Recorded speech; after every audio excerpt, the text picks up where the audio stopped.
Shut up and sit down.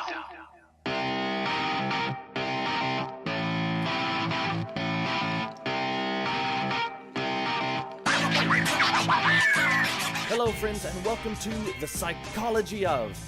This is the show where we look into the psychology in video games to see if there's anything we can learn or use to our advantage. And we do that by answering a few basic questions. Number 1, what's the goal of the game? Number 2, what are the game mechanics being used? Number 3, what does the game ask the player to do? Number 4, why is this game a challenge to players? Number 5, what is happening or needs to happen in the mind of the player? And number 6, how can the player use all of these things to their advantage? Today's episode, the psychology of the Evolve. But before we get started, we have a special guest today. Please welcome to the studio, the Kraken. Alright, let's get started. Mr. Kraken, what is the goal of Evolve? The goal of Evolve is total and complete destruction of the fools who oppose the mighty Kraken. What are the game mechanics being used? I'll take this one. If we only look at the gameplay mechanics we see on the hunter side, it's a straightforward first-person shooter. Each character has a primary weapon,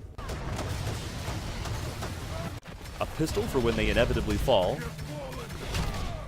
and a few abilities to help them do a specific job. From the monster side, there are some unique and interesting mechanics.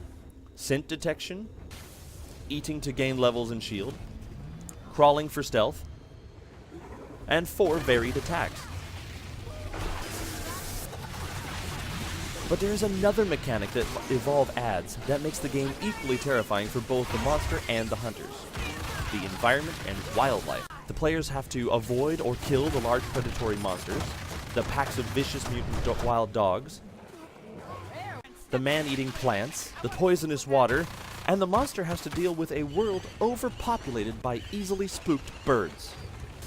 What does Evolve ask the player to do? Evolve asks the hunters to coordinate and work together to survive the environment and wildlife so they can kill the monster before time runs out or before the monster gets so strong that it destroys the power station. And Evolve asks the monster to initially avoid the hunters, eat delicious animals, and to brutally slaughter the hunters. Why is this a challenge to players? This game is a challenge for players because Evolve asks the hunters to work together, stay together, and to do a specific job to be successful. And Evolve asks the monster to litter the ground with the mangled remains of his foe. And to be stealthy, cautious, strategic, and to rapidly change their strategy depending on when and where the hunters catch up. What is happening in the mind of the player? Again, we have a two-sided approach. The players on the hunter side have to put themselves in the mindset of pack animals.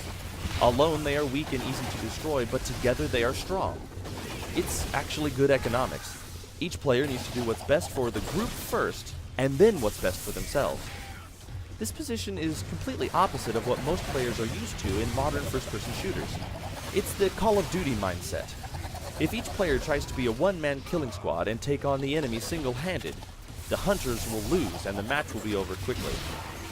For the monster, there's a completely different mindset. The player of the monster has to focus on adaptive strategy, thinking quickly, and making use of everything the environment and wildlife have to offer so they can evolve. But there's more. The monster has to carefully choose the ability upgrades with each evolution, so they can adjust to the strategy of the hunters, which means the monster has to keep focus on his immediate needs, but also plan ahead to win each battle and the game.